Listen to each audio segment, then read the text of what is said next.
Hey, what's up, everybody? What's up, everybody? It's your boy, Chris. It's your boy. Give me 1 second, okay? Technology works until it does not want to work. So, as it currently stands, we're having a little technical difficulties in regards to setting up the podcast for tonight. But yeah, it's nice to be here. So, one of the cool things I would say about running a financial consulting business is that, in general, one of the things that I love about finance is that it affects all of us, whether we are Muslim, whether we are Christian, whether we are Black, whether we are white, whether we are Jewish, whether Puerto Rican, whether Latino, Asian, Hispanic, your opinion doesn't matter.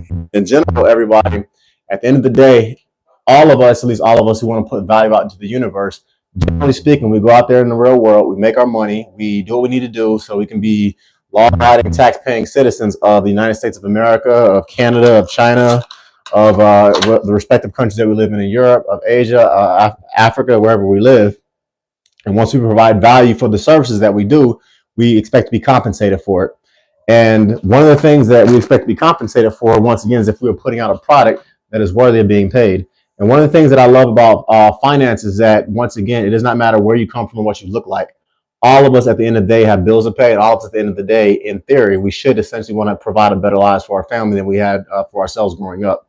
And one of the things I want to talk about tonight's podcast is just in general how the current administration and with some of these cuts and everything that we just got done as far as the government freeze, how it's going to affect us.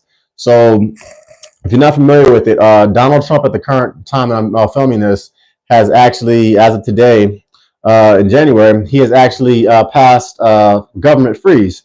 And by doing that, roughly 85 million people may potentially not have health care anymore in regards to Medicaid and Medicare. Additionally, on top of that, school breakfast may be in trouble. Title I education grants are in trouble. Temporary assistance for needy families are gone. State grants for child care is out of the window. SNAP is out of the window at the moment. It's currently being frozen. Head Start programs are currently being frozen. The Department of Housing and Urban Development are currently being frozen. All funds for that. The EPA grants for clean air and clean water. So hello, Flint, Michigan. Stand up for all my Michiganders in there, just because that's one thing that probably resonates with you in regards to the EPA grants for clean water being frozen. And on top of all that, Elon Musk is actually worth $170 billion with the B dollars more today than he was the day before Donald Trump got reelected. So we're currently in a situation, everybody, where due to these government freezes and everything that's kind of going on the federal government level and things like that, a lot of people are going to be affected by Donald Trump's executive orders. And I don't even plan on talking about the deportation aspect about tonight. So just because right now here in Miami, a lot of people are being deported. A lot of Venezuelans, a lot of Cubans, a lot of Central Americans, a lot of Salvadorans are being deported.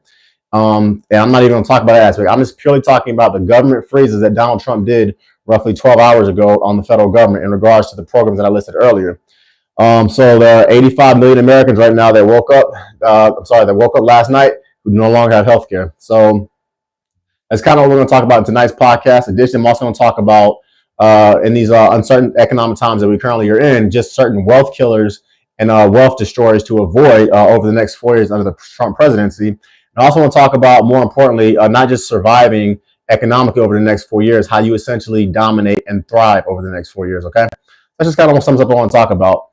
Just in regards to that, as I say in all my podcasts and all my lives and everything, I have very strong political opinions, but I don't express those opinions more or less through Financipation. If you subscribe to my Patreon, you can kind of see some of the things. I go a little bit more deeper into that. So I'm not talking left versus right. I'm not talking Democrat versus Republican. I'm purely giving you the facts from a financial perspective in regards to how the current administration may or may not affect your finances and your ability to build generational wealth. Because as I say in Financipation, this channel is all about making money. It's all about saving money. It's all about building generational wealth. It's all about financially emancipating yourself from generational poverty.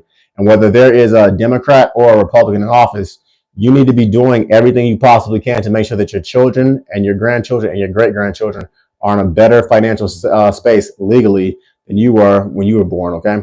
And that's what I push with Financipation. I want to make sure that as many people as possible have the knowledge about how to build generational wealth. And as a guy who has an MBA, I feel very comfortable telling you that, okay? I feel very comfortable telling you that. So the first wealth killer I want you guys to avoid over the next 4 years is buying brand new and luxury vehicles. Now, I know in a podcast that I started talking about just in regards to Welfare type programs are going away. Medicare, Medicaid going away. Head Start programs going away for an educational standpoint. SNAP going away. Government grants, people being taxed on scholarships, which is also something that's crazy that's about to go on. With all the things that I talked about in regards to what Donald Trump is doing for during a sentence that's going to negatively or positively, depending on what your tax bracket is, but negatively affect your socioeconomic status. Why in the world would I start with buying luxury cars for the first thing that you need to do so that you can essentially not kill your wealth in 2025? Well, that's for a very simple reason, everybody. Generally speaking, cars, particularly sports cars and luxury vehicles, are one of the main economic killers of a lot of people when it comes to building generational wealth. And one of the things that I find extremely sad is that people don't really truly understand exactly how much cars are actually stopping your ability to build wealth. And once again, like I say, I generally try to talk in regards from a financial perspective, whether there's a Democrat or a Republican in office, because I'm a firm believer that you can only change the things that you can change. And if you're unhappy with this current administration, vote. If you did vote and you still and your particular side didn't win, then cool, vote again and find someone else who did vote. But don't trip and don't bug out about things that you have no power over. And if you're ticked off about this current administration, then one of the best ways essentially to make sure you're not killing your wealth in 2025 and over the next 4 years is to not purchase, once again, luxury vehicles that you cannot afford. And once again, you can't necessarily pick and choose who your president is going to be. You can vote, but obviously the Electoral College and the Electoral College kind of decides that as well. But the thing that's cool about it is that whether there's a Democrat or a Republican in office, everybody, there are certain things that you can do to maintain your wealth. And once again, people that buy luxury vehicles are trying to look wealthy when in actuality, the typical person who is wealthy does not drive luxury vehicles. Perfect example. If you read the book, The Millionaire Next Door, that was written by Dr. Stanley, that book says that the average millionaire drives a 7-year-old used vehicle, and they very rarely buy luxury cars. Think about that for a minute. In America right now, there are 22 million millionaires. So essentially, 1 out of every 11 people that you run across essentially is a millionaire. And what's kind of cool about it is that, generally speaking, despite what you see on Instagram, as far as like Donald Trump is always trying to brag how much money he makes, with guys like Floyd Mayweather making it around at the club, or a lot of dumb rappers and people like that essentially throwing money up at the club and buying new cars, stuff like that. That book, The Millionaire Next Door, shows that the typical millionaire, once again, drives a 7-year-old car. They basically bag their lunch every day.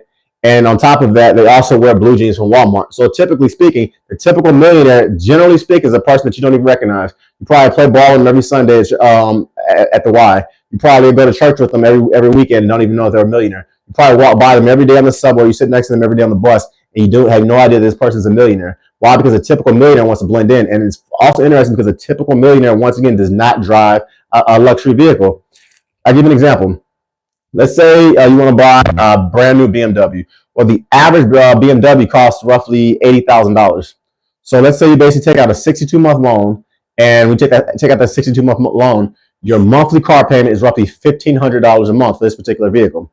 Well, if that's the case, and it takes you 72 months to pay that thing off, 6 years later, you would have spent a lot more than $90,000 for that BMW. You probably spent something close to about $120,000, $125,000 for that BMW. Now, let's say you instead of buying a brand new vehicle, you go the Millionaire Next Door route, which is that you essentially find a used, let's say, 4-door sedan, drop $15,000 cash for it, and after that point, you just keep investing money. So in this example, instead of you spending $90,000 for a brand new luxury vehicle, a BMW, you instead spent $15,000 the first month, and the next 72 months or the next 6 years, instead of having a $1,500 car note, you basically invest that $1,500 into a good total stock market, low cost index fund that tracks the entire U.S. stock market. People, by doing that, instead of you spending $120,000 essentially for an $80,000 vehicle, you would have made over $250,000 just off of your investments alone. Now, once again, this is whether there's a Democrat in office or whether there's a Republican in office.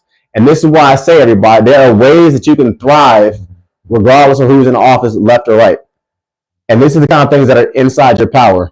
So one of the first wealth killers that I want you to avoid in 2025, once again, is buying brand new luxury vehicles. Because there's really no need to do that, honestly, everybody, for one. And then two, to keep it real with you, If you buy a if you buy a used vehicle, you get the exact same. You can get the exact same experiences out of it.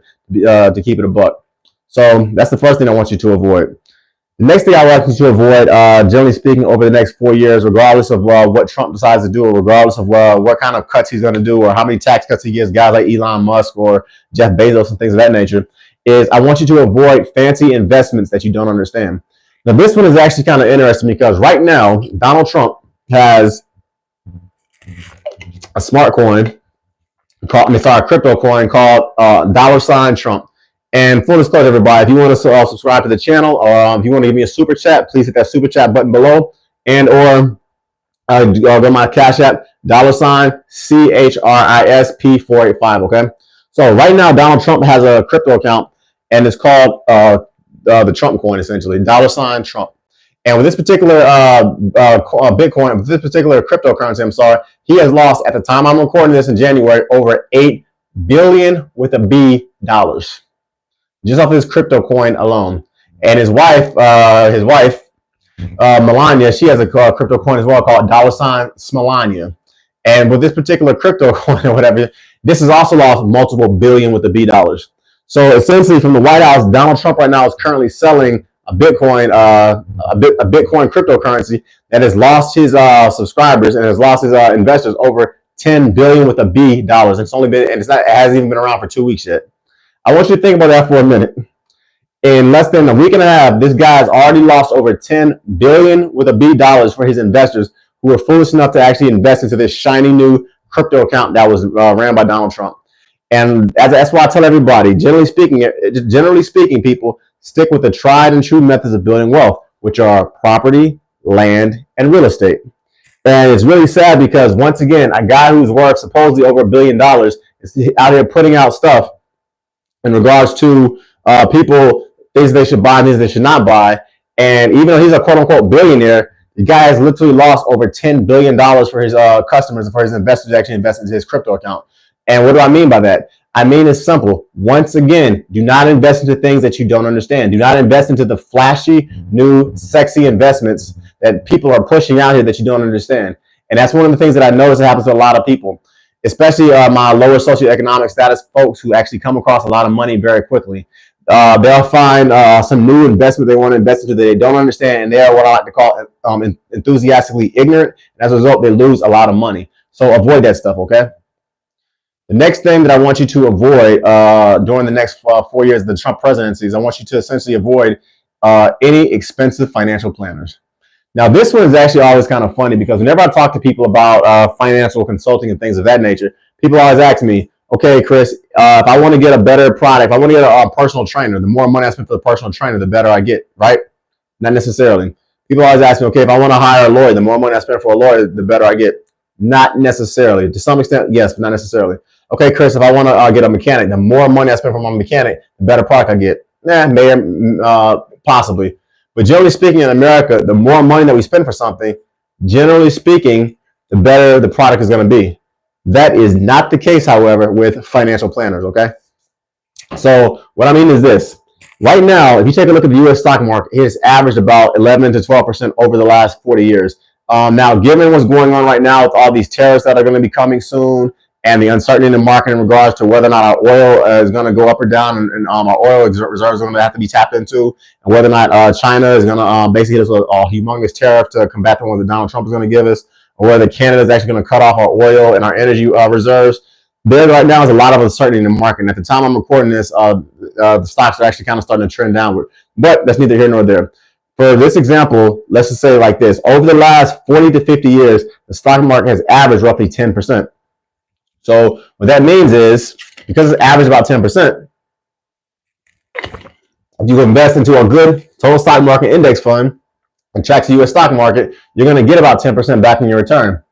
So a lot of times what happens is, because that's a passively managed index fund, your expense ratios are low. And because if you're not buying and selling stock, your capital gains tax is going to be zero as well. What ends up happening is a lot of times people will instead go with a passively managed index fund manager or a passively managed hedge fund, or actively managed hedge fund manager, and start purchasing mutual funds. And by doing that, they're essentially paying a quote-unquote expert to invest their funds. And what's sad is that while the total stock market index fund, the stock market itself has averaged about 10 to 11% over the last 50 years. The average mutual fund manager has averaged less than 5% over the same time period. So what that means is that if you essentially are paying someone to essentially manage your finances and to invest for you, there's literally almost a 100% chance that over a 15-year period, you're going to make less money investing into mutual funds, not index funds. And so to bring that back into the political realm that we're in right now, everybody, a lot of people are pissed off because they basically invested their money into this Trump coin, into this Melania coin. And what's happening is that they are losing their eyeballs with it. But these folks had instead invested into property, into land, into real estate, into themselves, or into index funds, they would have made a lot more money. But the new flashy thing is quote unquote sexy, and the unflashy thing, the thing that's slow and boring, is not. But as a result, the people, however, who are investing into the slow and the boring, they are the ones that are eating right now. One thing I do want to jump back to as well that we talked about a little bit earlier, and it's in regards to the state grants and the Head Start programs and to scholarships and things of that nature. I, full disclosure, am a product of scholarships. I got a full ride to go to undergrad to get my mechanical engineering degree, and I got scholarships to get my MBA, and I've taught finance for over 20 years. I find it a little reprehensible that these government freezes are essentially, one, taxing people who get scholarships, which makes literally no sense to me. The reason why people get scholarships is because they are essentially trying to find a way to make college more affordable, not less affordable. So the fact that people are going at ham at people and they're basically taxing them for doing it, I find it reprehensible. But something else I find reprehensible is that if these government freezes go through, there's a very good possibility that grants are also going to be cut, which I also find reprehensible because at the end of the day, to me, any country that invests into their young people in regards to getting them 21st century college degrees like science, technology, engineering, mathematics, healthcare, law, and finance, because those are the 7 college degrees that pay the most money, have the lowest unemployment rates all across America. Any country that invests in as many young people as far as getting into those college programs, those are the type of countries that are going to dominate and lead America. And I find it a little sad that this current administration is cutting taxes essentially for the wealthiest among us. Anybody makes over $350,000 at the time that I'm recording this, but they're basically going to raise the taxes of a lot of other people. And I also find it reprehensible, unfortunately, that with this current government freeze, the kids and young adults and young professionals that are trying to go back to college to better themselves are essentially going to be hit with taxes because they want to get scholarships. So that is something that I find is utterly disgusting, and I'm seriously hoping that it changes, okay? But once again, whether it changes or not, as a Democrat or as a Republican in his office, there are certain things, once again, that you can do to basically make your life a lot easier from a financial standpoint over the next 4 years. And that is how I want you to think. You can't change what executive order comes out of Donald Trump's mouth, but you can change whether or not you want to buy a brand new luxury vehicle that costs $100,000 when you make $100,000. You can control essentially whether or not you want to go to that out-of-state college that costs $50,000 more per semester, or that in-state college that basically costs literally $50,000 less over the next year or two. That's the kind of stuff that you can change. So focus on what you can change, and don't try to get too pissed off. Don't try to get too pissed off at the stuff that you can't change. The next wealth killer that I want you to avoid, everybody, over the next 4 years is this desire to want to get rich quickly. And this one is a little challenging because I get it, everybody. At the end of the day, if you grew up poor, you grew up lower middle class, you grew up middle class, you all, generally speaking, have aspirations to make a lot more money. And you want to make your money because A, hopefully, if you're not a selfish individual, you want to help people. But B, you want to make more money because we live in the Instagram society that we live in. It's very hard to just, quote unquote, have a mediocre life. To go on vacation once a year, to make $50,000 and to drive a beat up used vehicle. No American wants that because unfortunately we are inundated with a lot of people who are living lifestyles that they honestly can't afford, but it's all on credit, but it looks really flashy and looks really good on Instagram. So I get it. But I want you to avoid the desire and the ability to want to get wealthy quickly. And the reason why is because at the end of the day, what I have found happens time and time again. Once again, it's not a black or a white thing. It's not a Republican or a Democrat thing. People that try to get wealthy quickly lose it all quickly. And people that are comfortable building wealth slowly, 90% of the time, those are individuals that I talk to who come into my office. Those individuals I talk to who at 50 years old say, Chris, I have $3.5 million and I want to retire at 51 years old. Will I have enough money to retire like that? 90% of the time when I run across people like that, it's because they were perfectly comfortable maxing out their 401k when they were 19 or 20, maxing out their Roth IRA when they were 25, and essentially maxing out their HSAs when they were 27, and just doing that for 20 or 30 years. 90% of the people that I meet that think that way, they do that because they had an idea of building wealth slowly over time. And the individuals, unfortunately, who come into my office and who talk to me essentially and ask the question, okay, Chris, I'm 45 years old and I have approximately $2,000 in my 401k and I have no retirement account. What can I do? Or Chris, I'm 65 years old with $10,000 in my bank account and I'm horrified that I'm going to be homeless 1 year after I retire. What do I do? The individuals who are like that, 90% of the time, everybody, they were the type of individuals who essentially wanted to build wealth quickly. They were enthusiastically ignorant about investing into things they did not understand, or they bought some $5,000 e-product about how to get into real estate, and they lost their shirt and their tails, and they lost their retirement accounts basically doing something they had no idea and no business doing. So build wealth slowly. That's something that I want you to do. Once again, whether you're a Democrat or whether you're a Republican in office, okay? Another thing, too, I want you to focus on a 21st century education, people, that is going to pay you a salary that's commensurate for you to be able to survive today. So what do I mean by that? Right now, as I said earlier, the current administration, based off these government freezes that we were hit with today, is cutting off all funding for Title I education grants and cutting off all funding for state grants for childcare, which makes it much harder for single mothers as well as married mothers to actually put their kids in childcare while they want to go back and get an advanced degree or learn a trade possibly. And this current administration is also cutting off significant funding to scholarship programs and things of that nature and to the Pell Grants. So this is essentially making it harder for the middle class and the poor to get ahead. I don't understand it. I don't get it. To me, it makes no sense. But I will say this, though, guys. One silver line that I'm seeing with that is it's kind of showing you the importance of getting an education. Because the reason why certain individuals, I think, are trying to do this stuff is because their whole idea is, okay, the more people that we keep poor, the easier it's going to be for us to essentially continue to swindle the masses. And the more people that we keep dumb, the easiest it's going to be for us to essentially start businesses, run them into the ground, and then basically start another business because there's less competition.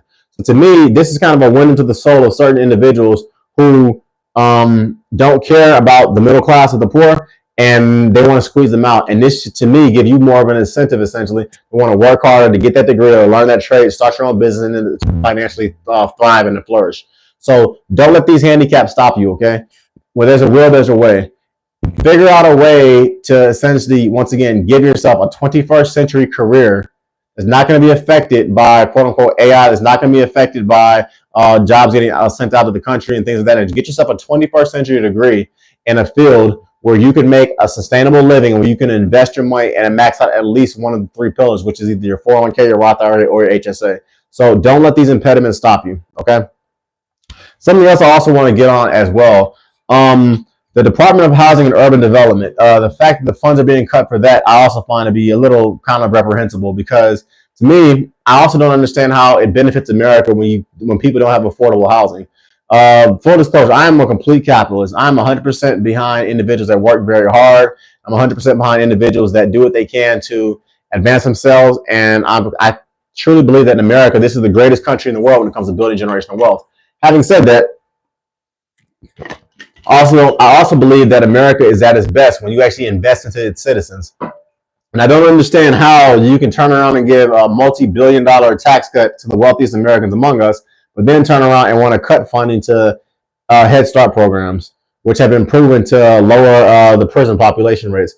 I don't understand how you can essentially cut funding to things like HUD, the Housing and Urban Development, when it's been proven that people, when they live in housing and affordable housing, they live in housing that's clean and that's safe, those individuals turn out to be more productive members of society. To me, it's a lack of an investment in the American people, and I honestly hope that the current administration kind of changes their opinion about some of this stuff.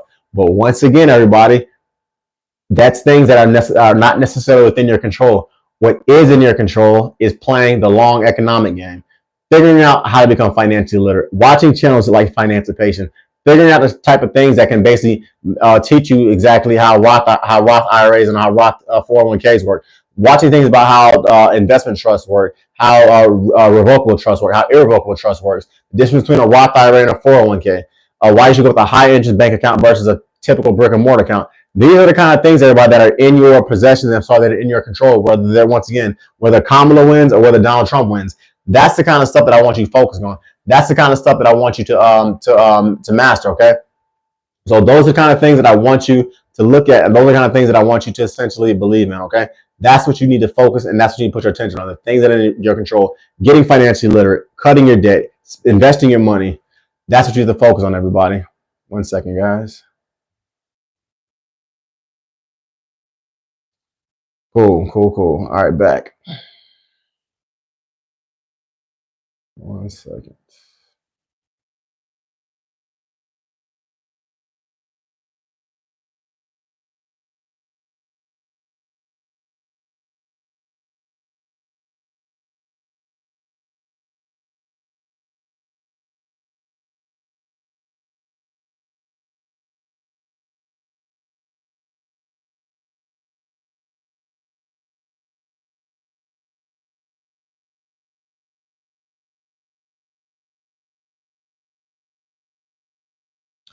So once again, focus on the things that are within your power, and the things that are not within your power, like I said, let that kind of stuff go. Next way I want you to find thrive over the next 4 years, everybody, is to save more money and to invest more of your money.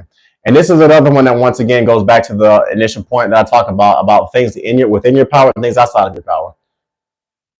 All of us can create a budget and figure out ways to save money. All of us can create a budget and figure out ways to get out of debt. All of us can create a budget and figure out ways to essentially invest more of our money. All of us can figure out ways to once again become a vastly more productive member of our societies. And that's the things I want you to focus on, people. Focus on the things that are going to help you over the next 4 to 5 years. And saving and investing more of your money is one of them. If you book a financial one-on-one with me, one of the things that I always do typically with Financipation is that I go over your budget. I figure out, okay, how much money are you making? How much money are you saving? And what is your debt to income ratio? And from there, I figure out what is your what is your income to investment ratio? I want to get your debt to income ratio as low as possible. I want to get your investment to income ratio as high as possible. For full disclosure, the typical millionaire in America, once again, I said America currently has 22 millionaires. That means 1 out of every 11 human beings that you run across in the United States of America is a millionaire on average. But studies show that the typical American millionaire invests 20% of the money that they make. So 20 cents out of every dollar they make, the typical millionaire in America invests that money. So if you want to essentially, once again, thrive in Donald Trump's economy, you need to start investing your money. If you can't do 20%, cool, do 5%. And then bump up to 6%, and then dump it up to 5%. If you can't invest 5%, cool, do 1%. Then next year bump up to 2%. Then next year bump up to 4%. Then next year bump up to 6%. Then next year bump up to 12%, and just keep that thing going. Essentially, everybody figure out a way to get your investments as high as possible, and to get your debt as low as possible. That's another way to thrive in Donald Trump's economy. Okay. Another thing I want to bring up as well, in regards to 1 second, guys. Another thing I want to bring up as well, everybody, in regards to over the next 4 to 5 years. Obviously, there are certain things going on that certain people like and certain people dislike. What I'm going to say is this: keep your eyes on the prize. Whatever your goals are, that's what you have to focus on. If your goal is moving abroad to America, moving abroad to another country, then figure out a way to stack as much paper as possible before you go. You're in the best situation when you get there. If your desire is to stay here in America and essentially build as much generational wealth as possible, then great, you're in the right place, because I'm teaching you how to do all that stuff. If your desire is to stay in America and essentially start a business, focus on that. I'm basically saying it to say this: over the next couple of years, there's going to be a lot of chatter and a lot of talking heads on both sides of the political aisle. And if you listen to too much of any of that stuff, it's going to drive you literally crazy and insane. So focus, once again, people, on the things, on the ultimate goal that you want. If your goal is like mine, which is to retire early with dignity and respect, with multiple $1 million in the bank, and with your kids having millions of dollars in the banks as well, and in their businesses as well, then cool, focus on that. But once again, try to ignore some of the crazies that are coming out here in regards to some of the things that I'm hearing. Okay. Another wealth killer that I want you to avoid is massive credit card debt. So, as I've been saying tonight, a recurring theme once again is focus on the things that you can change.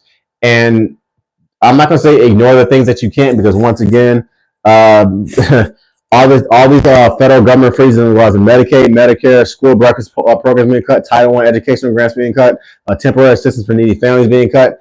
All that stuff that's going on, yes, it does probably piss you off. It does probably get on your nerves, depending on where you fall on the political aisle. But once again, executive orders, as it currently stands, the next time you can affect that is when the midterms come up. But up until that point, you need to be doing everything you can within your power to become a better and more wealthy human being in America. So the next wealth killer that I want you to avoid is high credit card debt. So this is something that I talk about a lot on my channel. If you're not familiar with it, the average American owes $8,000 of credit card debt. The average credit card has an interest rate of 25% in America. For comparison's sake, the average professional mutual fund manager that went to Harvard Business School and is supposedly one of the smartest minds in the world, the typical financial planner that goes to some of these Ivy League educated colleges cannot return 4% over a 15-year period 96% of the time. So think about that for a minute. Credit cards charge you 25% if you pay them late, but the typical financial planner that went to an Ivy League college can't even return 4% over a 16-year period on a typical basis. Think about that for a minute. There's almost an 100% fail rate for 96% of financial planners out here as far as trying to beat more than 5% over a 15-year period. But credit cards will charge you 25%. So what I'm saying is this. One of the biggest debt traps in America is credit card debt.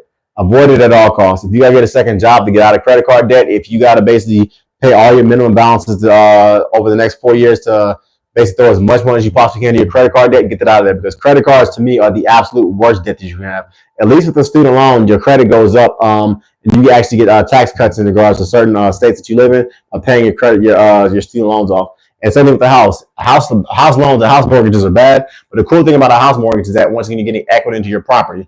So credit cards and student loan debt are arguably the absolute worst that you can imagine, which is also kind of also sad too, getting back to this current administration, because in regards to what's going on with our housing and stuff like that, I don't know if you've been noticing, but eggs, they're actually more expensive now than they've ever been in history. They're vastly more expensive than they were under the Biden administration. Housing is not going down either. Housing is not going down. Eggs are not going down. Groceries are not going down. In fact, everything from what I'm noticing over the last 2 weeks is actually getting more expensive. So despite all these orders that we're seeing, it's not actually helping the groceries. Our groceries not helping our eggs. And it's not helping us get more scholarships. It's not lowering the cost of housing either. So to me, I'm just kind of sitting back waiting to see exactly how deporting 15 million people and how essentially cutting Medicare, cutting Medicaid, cutting SNAP, cutting welfare is actually going to create more jobs. To me, I just don't get it. We'll see, though. We'll see. The next wealth killer that I want you to absolutely avoid, everybody, over the next 5 years is paying too much in taxes. So this is another one that, if you listen to my channel, I'm 100% in favor of you legally doing. So every country in the world, whether you study in the history of the world, that is, whether you study the Carthaginians, the Babylonians, the ancient Egyptians, the Sumerians, the Arab world, if you study Genghis Khan, his people, if you study the Mayans, the Aztecs, every country that has ever existed on this planet had some form of a tax type system where the peasants and the nobles had to pay some form of taxes to the ruling deity or to the ruling king or the ruling monarch. America, everybody's no different. We have taxes in this country. And one aspect of building wealth is figuring out how to legally, once again, I'm going to say this again, how to legally lower the amount of taxes that you have. And by doing that, it allows you to basically take more of your money home. So what I mean by that, if you invest in things like your Roth IRA, you get taxed today, and then you don't get, and then it grows tax free. You don't get taxed when you pull it out. If you invest in things like your 401k, that money you get taxed at the very end, but you're not getting taxed essentially from the time you start to the time you pull out until you turn 65. Your HSA account, it's a triple tax benefit. You don't get taxed qualified medical exemptions. It grows tax free, and you also don't have to worry about taxes when you pull it out. So you pull it out at 60 years old. So I heard from a farmer last year. First question. I heard from a farmer last year in the fall that cost of chickens and eggs was going to skyrocket. Said it was something that they couldn't tell the public the reasoning why. Well, I can tell you this right now. With the yes, right now eggs are at the highest they've ever been. They are skyrocketing right now, and I find it interesting that a guy who ran his entire political campaign on lowering the cost of eggs and lowering the cost of groceries publicly admitted the day he got in office that essentially there's nothing he can do to lower the cost of eggs and groceries, and that his tariffs are probably going to make everything more expensive. Hey, that's coming from Donald Trump's mouth, not mine. But yes, right now the cost of eggs has skyrocketed. And what's interesting is that based off of what I'm seeing for what this government, what this current administration is doing, they literally don't, not only do they not have a clue about how to basically make groceries less expensive, they don't even care to try to even do it. So what that tells me is that as Americans, we need to get our emergency funds up, we need to get our investments up. And in regards to that, right now there's a avian flu, a bird flu that's essentially going around that's killing hundreds of thousands of chickens all across the country. And essentially what's happening is that if they find out a pack of an amount of birds essentially has this variant flu, instantly have to kill all the chickens there. Why? Because the flu actually can translate from chicken to human. There's already actually been some fatalities in regards to people that have died from eating eggs and eating chicken that's contained with this flu. What's sad is that because Donald Trump pulled us out of the World Health Organization and he's basically putting in Attorney General FDR, who does not believe in vaccines, I don't really see the current administration doing anything substantial to actually fight this disease. It's kind of similar to Donald Trump's initial reaction to COVID 5 years ago, where he did pretty much nothing to stop it and it killed over 1 million people. I see the same thing kind of happen with this variant flu that's kind of going around all across America as a result of that. Another thing too, just because of basic laws of supply and demand, in addition to Donald Trump's tariffs, in addition to him not believing in science, and in addition to him, avian flu is going all across the country, he also does not believe essentially in Keynesian economics, because if you know anything about Keynesian economics, supply and demand, if you have a lot of people demanding eggs, but you have a very low supply, the price is going to skyrocket. So if you have a lot of Americans that want eggs, but all of our birds are being murdered and killed off because of they have a communicable disease that can potentially kill humans, our eggs are going to skyrocket. And because of Donald Trump saying he's going to put a 10 to 20% tariff on Mexico, who is our #1 food exporter in the world, then as a result of that, also our food is going to go up. So whatever that farmer told you about the cost of chickens and eggs skyrocketing in her head, yeah, there is a lot of truth to that. And I don't see this thing really changing. Why? Because in order for you to fix a problem, you have to admit that you have one. And if you don't understand the way tariffs works, and based off of what I'm saying from most of the individuals in Donald Trump's economic cabinet, they don't. That's one way all of our prices are going to go up.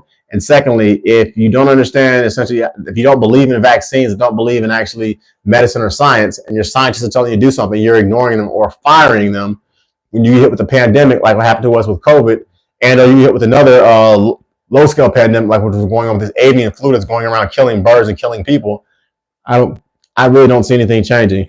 And what does that mean for us? Well, I guess in the short term, just the use of groceries costing a heck of a lot more over the next 4 years.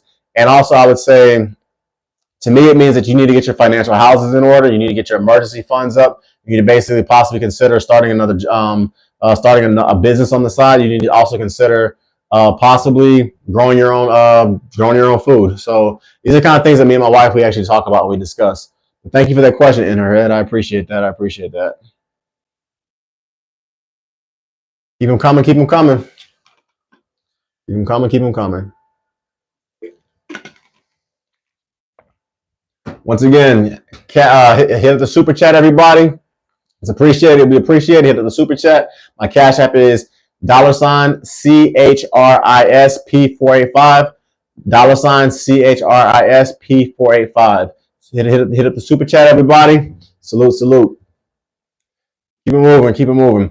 I was talking about legally avoiding your taxes earlier. Another good way to legally avoid your taxes, everybody. Also, another good way to essentially thrive in Donald Trump's economy is to start a business. So I talk about entrepreneurship a lot on my channel just because I think that every 9-to-5er should work a business on the side. We no longer live in a society where you go to work for one company for 40 years, you retire with a gold watch and a pension. We don't do that anymore. Additionally, we also don't work in a country anymore where, generally speaking, you kind of get by with only one job.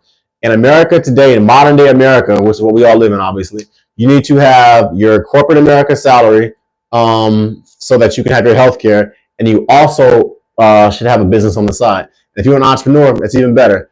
Make sure you are working that your business on the side, if you're working 100% for yourself, roughly 70 to 90 hours a week. Yeah, I know this seems like a lot, but I'm going to keep it real with you. If you want to be an entrepreneur in this game, this is a gladiatorial sport.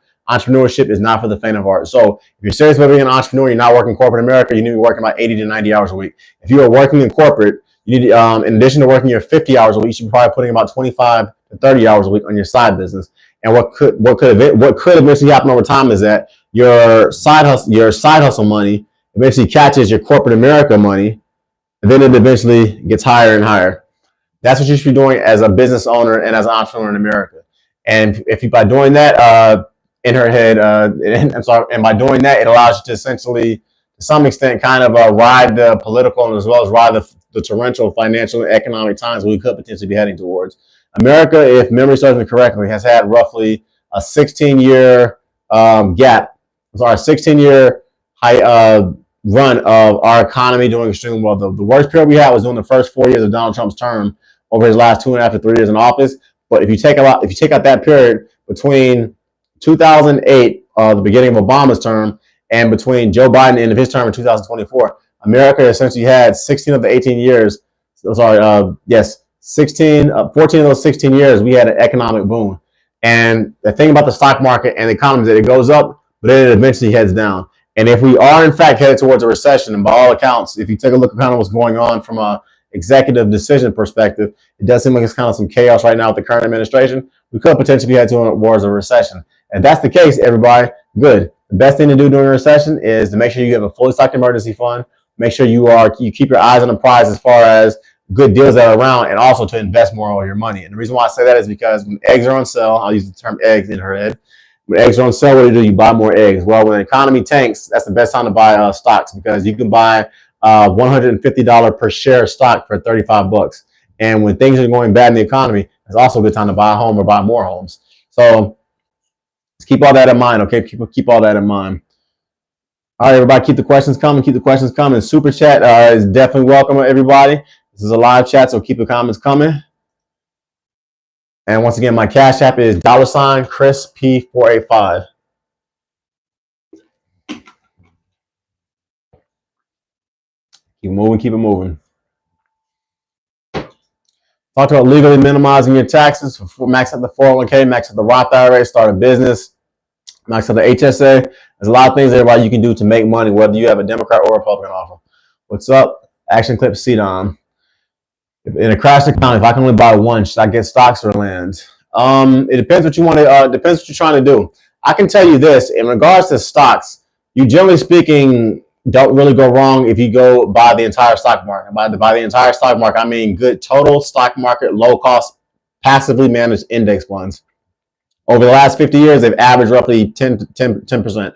So 10 to 12%. Last year, the index funds I was investing into averaged 27%.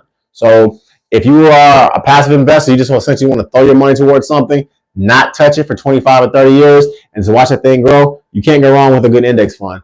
Land is pretty cool as well, because with land, once you buy it and you just let it sit, at some point, somebody, whether it's a strip mall, whether it's Bill Gates, whether it's a data center, or whatever, somebody's going to want to buy that land and put money in your pocket. But the thing about land is that it comes with property taxes, and depending on where you buy that land, you may or may not want to live there. I actually had a buddy reach out to me a couple of days ago. Next, did I want to purchase some land in Mississippi? I actually looked it up. It had no roads, it had no running water, it had no Wi-Fi, and the closest hospital was 75 miles away. So it was not a particular piece of property that was intriguing to me. On top of that, I would have to spend about $45,000 to $50,000 to drain it and to essentially build it up. So it depends what you want to do. If you're a passive manager investor like myself, you want to basically click, buy stock, and then just check it every 3 or 4 months and just watch it go up. You're a stock market person. If you want to basically buy land and just hold it for decades, do that. But whatever you do, make sure you're consistent with it. Make sure you educate yourself on the process of it. In the current economy, should I buy stocks? And so my advice is, do your research and buy the one that fits you. I personally have done both, so I think that it depends on what you're looking to do. I will say this: most of my portfolio is in stocks, but you won't go wrong with land. God makes more people; He does not make more land. Keep moving. I just lost some on the AL stacks crashing yesterday because of DeepSeek. Yeah, that's another thing too. I talked about this a little bit earlier. Action clips. Be very careful about these shiny new investment options. I know people that invest into Donald Trump's $Trump cryptocurrency, into the Smolania, what a name, into the Smolania cryptocurrency, and they lost literally over $100,000 overnight. In fact, the Donald Trump Bitcoin and the Donald Trump cryptocurrencies have lost over $10 billion with a B dollars since he basically dropped them less than a week ago. I'm saying that to say this: be very careful about all these new flashy investments that are coming up, because to me, anything that someone is telling you to buy right now, quote unquote, you have to buy it now, it's a fad that's going to crash. Look no different from Nvidia, which is also crashing right now, looks no different than from a lot of these other crypto accounts. So I'm sorry to hear that, but yeah, a lot of AI stocks are crashing. I like your videos on the Rockefeller method. Oh, thank you, Action Clips. I appreciate that. Yeah, John D. Rockefeller, just to kind of pivot, it was actually a hero of mine. I did a podcast as well. You should check it out, called The 10 Richest Men to Ever Live. And one of the things that I truly, truly respect about Rockefeller is that of the men on that list, Mansa Musa, the richest man to ever live, who was a black guy, Genghis Khan, Akbar the First, Andrew Carnegie, Rockefeller, of the people on that list, one of the dopest things about Rockefeller, he's the only one that I've discovered whose kids and whose grandkids still got money today. So out of the 10 richest people to ever live, some of these guys were worth over 100 trillion with a T dollars. The only ones you can still trace their wealth, them having billionaires today, is the Rockefellers. And the reason why is the Rockefellers trust the Rockefeller Trust. So definitely everybody check out that video I did on that, because it's dope. It's dope. I wouldn't touch those new crypto coins. Yeah, exactly. It's one of those things that's kind of sad. I personally, like I said, it's not a political channel, but I don't know how I really feel about some dude selling stuff from the White House. To me, that's a position that is just so sacred. You got Abraham Lincoln that sat there, FDR, Barack Obama, Bill Clinton, Ronald Reagan. You had so many presidents that sat in that seat and sat in that Oval Office. To me, a guy trying to make money off of it, I don't know. It just doesn't sit well with me. And I agree with you. Do not touch those crypto coins that are currently being pushed. At the end of the day, once again, if a guy loses $10 billion in less than a week, that's something I personally am not fooling around with. And it's really also interesting because, once again, this is also the same time period where, based off of today with these government freezes, they have literally taken healthcare from 85 million with the M Americans in regards to them freezing Medicare and Medicaid. And it's also not counting the individuals who are losing their healthcare because they're about to get fired because of all these government freezes that are going on in regards to the federal government. So I personally, I don't get it. I don't get it. And in a lot of ways, everybody, you have to make sure that you are as financially prepared as possible over the next couple of years that we're going into.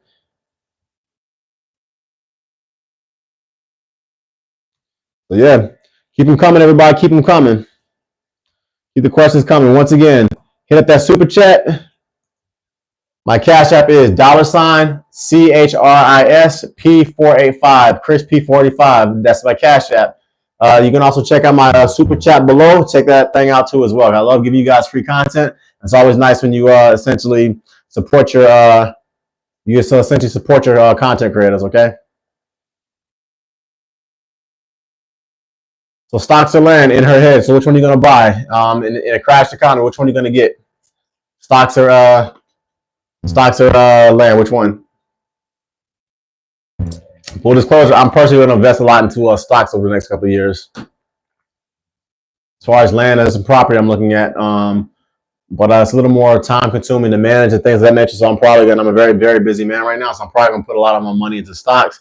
But let's kind of see how this thing unfolds. I like stocks better myself, more liquid. Yeah, so do I. Another thing I like about stocks too is that if you're this kind of American that's kind of thinking about potentially moving abroad, having a lot of your money tied into the stock market, it makes it pretty easy to kind of get up and go. Whereas if you have a lot of your property here in the United States, you want to move to, say, I don't know, Portugal or Singapore or Dubai or the UAE or something like that. Obviously, you can still hire property managers and things like that. But it's a little bit more steps involved with it. But I will say this, once again, God makes more people. He does not make more land. So if you buy land, you really won't go wrong. And ultimately, people, that's what I want you to get into, be able to do. You want to have financial options. You want to be able to say, okay, should I buy stocks or should I buy real estate? Should I buy land or should I buy ETFs? Should I buy artwork or should I buy crypto? That's essentially, everybody, the point that I want you to get to when it comes to your investment portfolio. Because at the end of the day, money makes the world go round. And the more of it that you have, whether it's a good or it's a bad thing, it's just the honest truth. It increases your options about life. And I like the fact that you're asking, okay, which one should I do? Because that means to me that you have put yourself in a financial situation where, regardless of whether Donald Trump's tariffs go into effect, or regardless of whether there's a Democrat or Republican in office, you have financial options. And that's what I want you to focus on. That's what I want you to focus on. And also keep in mind, everyone, as well, Elon Musk has made over $170 billion with a B dollars since Donald Trump has been reelected. And right now, one of the main things I kind of see currently coming out of the Republican Party is that they want to figure out a way to pass bigger tax cuts for the Jeff Bezoses, the Donald Trumps, and the Elon Musks of the world. So I'm saying that to say this. There is definitely an agenda to take care of the billionaires. At the end of the day, regardless how you sit politically, billionaires are sitting extremely pretty. $170 billion in 1 week, 170 billion with a B dollars in 1 week. That's eating. And as a result of that, like I said, there is definitely an agenda in place where on Capitol Hill right now, they're trying to pass even bigger tax cuts for the wealthiest Americans. So those people, they're going to be okay. They got their folks looking out for them. You need to look out for you. So while, yes, it is important who sits in the White House, you need to look at your house and figure out, okay, how am I going to make more money? How am I going to invest more money? How am I going to cut more of my spending? How am I going to cut more in debt? That's what I want you to focus on, okay? Another thing I want you to focus on as well, too. Donald Trump has currently stated that he's going to hit Canada and Mexico with a 20 to 40% tariff on all imported goods. And I want you to just keep this in mind, okay? Canada imports 60% of our crude oil that becomes gasoline. Mexico imports 10% of our crude oil that turns into gasoline. In other words, our northern neighbor and our Canada and our southern neighbor in Mexico give us roughly 70% of the gasoline that we use for our automobiles. What that means is this: if Donald Trump does in fact go forward with these tariffs on Canada and on Mexico, the price of gas is about to get extremely expensive, okay? And if you don't believe me, look no further than what's happening right now with the price of eggs. So if that's the case, if in fact gas is about to skyrocket based off the laws of Keynesian economics, if these tariffs that Donald Trump is proposing do go through with Canada and Mexico, everything's about to get a lot more expensive from a gas perspective. That's from our heating our homes and driving our automobiles. And Canada has already said that if these tariffs do go through, then I like that. Sounds like I need a side hustle fixing bikes. Exactly, that's what I'm saying. It sounds like a lot of people about to be buying their SEPTA cards and their cars and everything to ride the subway as well. But yeah, if these tariffs do actually go through for gas, everybody, my advice is this: if you do got to buy a car next year or this year, you had better invest in like a very small 50 mile per gallon beater that essentially can literally drive for years, or you have to fill up, because I think gas is about to get a lot more expensive. And in all seriousness as well, it's probably going to be time to invest in an automobile. Canada is already on record saying that in the event these Trumps go through, they're going to seriously look into cutting all gasoline exports to America in the Midwest. So if you live in Chicago, Detroit, Michigan, Kansas City, or any of the red states in the middle of the country, get ready because your gas is about to get a lot more expensive. I'm not going to go into the detail between how Venezuelan oil is different from oil from Trinidad and Tobago, how it's different from oil from Canada and Mexico. That's a conversation and a podcast for another day. But I will say this: once again, if these tariffs go through for our gasoline, we are about to get a lot more expensive. I looked into opening a trust account with Fidelity Online. Do you have an opinion on trust accounts with Fidelity? Yeah, I do. Fidelity is a phenomenal brokerage firm. Full disclosure, the first brokerage firm I ever got with was Charles Schwab, and then my second engineering firm that I worked for, they had their brokerage accounts with Fidelity. I find Fidelity to be one of the best brokerage firms out there because it's an extremely user-friendly account and brokerage firm. So when you log into the computer, it's much, in my opinion, much easier and simpler to navigate than Charles Schwab's. Another thing I like about Fidelity is that they have something called partial investing. So if you want to go with Vanguard, which is also a very good brokerage firm, Vanguard mandates that you have to have $3,000 in the bank to essentially start doing any of your trading with them. Now, $3,000 may not sound like a lot to some of the people watching and listening to this live session, but for a lot of people, it is a lot of money. So I like Fidelity because literally with $1, you can start investing. And in regards to their trust, yes, with their trust accounts, if you want to go with the irrevocable trust, so if you want to go with the revocable trust, which is what I would advise anyone to go with first, that works really well because if a person is not doing, let's say your child or your nephew or whoever, or your kid is not doing this, what they're doing with a revocable trust, you can revoke that money free of charge for the most part and give the money to someone who's more deserving. With an irrevocable trust, which is what I advise everyone to eventually move into, you would can basically you can skip the probate, and from a tax perspective, it's very good. So yes, and Fidelity can walk you through all these steps as far as how to set it up and stuff like that. Depending on the type of trust you want to set up, and depending on the state that you live in, they can be a little more expensive, but is money well spent. Earlier in this podcast, someone basically stated about the Rockefeller Trust, and one reason the actual vehicle that John D. Rockefeller used to essentially build generational wealth for his family was the irrevocable trust that he essentially kept passing from generation to generation to generation. He loaded up with stocks and with life insurance policies, and it got bigger and bigger like a snowball. And so every generation has got bigger and bigger and bigger. That's essentially how he built his wealth. And you won't go wrong Thank you, Esther Paul. I appreciate that. I appreciate that. Thank you. Thank you. Everybody, super chat it up for me, please. This is how you support your content creators. But yeah, that's essentially how hashtag $, CHRISP485, and hit up that super chat as well. So thank you, Esther Paul. I appreciate it. Thank you. Thank you. But yeah, Fidelity is a phenomenal way to essentially set up a trust and everything. Give them a call. They'll probably link you up with a licensed lawyer who specializes in that. And for a couple $1,000s, they'll set you up with a trust for that. Like I said, I think you should always start with a revocable trust, depending on who you're giving the money to. And then once they prove to you, whatever prove to you means, they're worth your money, then give them a irrevocable trust. For instance, Shaquille O'Neal, yes, that's Shaquille O'Neal, the Los Angeles Lakers superstar basketball player. He set up irrevocable trust for his children. And the only way they actually were able to tap into his money is they have to get a master's degree and or they have to prove to him they are a phenomenal entrepreneur. So all of Shaq's kids, I think he has like 6 of them, they either have master's degrees or they are decamillionaire type entrepreneurs. That's the only way to qualify for his money. And he set that up through an irrevocable trust and stuff like that. I don't know if he used Charles Schwab, but Charles Schwab is a phenomenal brokerage firm. I highly advise him. I use them for my SEP IRAs. I use them for my brokerage accounts. I use them for my children's UTMAs, and I use them for my children's 529. So you won't go wrong with Fidelity, okay? Yep. Keep it moving. So yeah, before we wrap up and close, once again, I was just looking at the internet right about 2 or 3 hours before we hopped on, and I was just kind of reading through some of the cuts that Donald Trump is currently doing with this government freeze. And Medicaid is off the table. Medicare is going to be frozen. School breakfast programs are going to be closed. They're going to be frozen. Title I education programs, Meals on Wheels are going to be frozen. Temporary assistance for needy families is going to have its funding immediately cut overnight. State grants for child care is going to be immediately cut. Head Start programs are going to be immediately cut. SNAP programs are going to be immediately cut. EBT programs are going to be immediately cut. Most welfare-based programs across multiple states are going to be negatively affected. The Department of Housing and Urban Development has had its money stripped. Grants for EPA grants for clean air and clean water are going to be cut.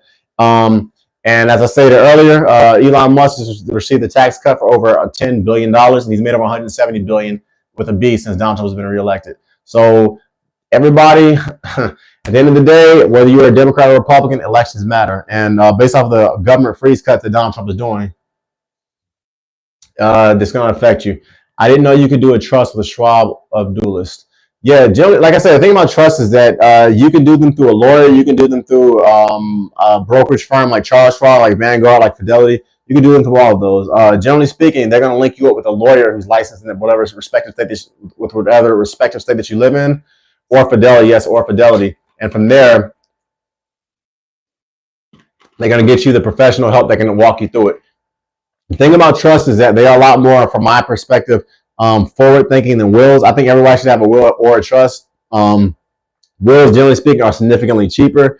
They're also, by cheaper, I don't just mean they cost more. I mean they are legit cheaper. They're a lot more flimsy in regards to how they can kind of stand the test of time. Trust, I find, generally speaking, people who do trust, they generally come from a higher socioeconomic status because they understand the power of the probate and not having to pay it. But more importantly, with the trust, you get to dictate what happens to your money before you die. With a will, it dictates as well about what happens when you die, but the stipulations, generally speaking, are a lot less. Another thing I like about trust is this. With a will, when you do a will, it's kind of public knowledge about who gets what. With the trust, it is no public knowledge. So not only do people not know how much you gave your brother or your second child or your third kid or your first daughter or whoever, with the trust, it saves you on your taxes as well, at least with the irrevocable trust. So either way, people, whether you're a trust or a will, you're eating, okay? You're eating. All right. So the last bit of thing I'll tell you to do is this. I know with Donald Trump's executive orders and everything in regards to freezing up the government for all my government workers and people like that, the last thing I'll tell you is this. If you feel a little scared that your government position is about to be cut or the job you do for the federal government is about to be negatively affected, I mean, Elon Musk has already said he wants to fire a couple tens of thousands of federal government workers with his DOGE program, with his DOGE Department of Government Efficiency. If you're a little scared that your job may be on the chopping block, my advice is the same thing I'll give you whether you have a Democrat or Republican office. You need to retool, get more certifications, get more education, and essentially get another career or start another career, or better yet, start a business, okay? So don't look at the upcoming administration with I'm not gonna say with fear, not finding your Cash App. You say it again, please. Yes. $CHRIS. P as in preacher, 485. So $CHRIS. P as in preacher, 485. So yep, that's my or you can just hit the super chat below as well. Or hit the super chat below as well. So yep.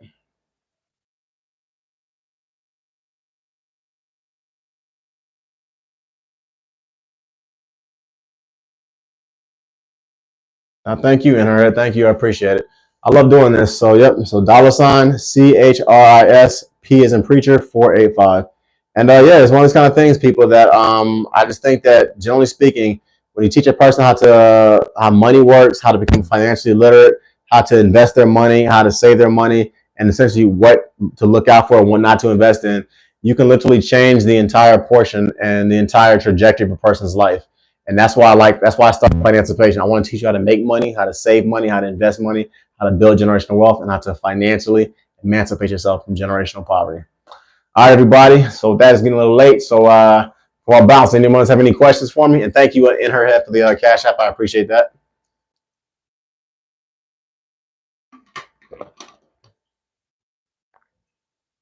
Anyone else for our bounce? Going once, going twice.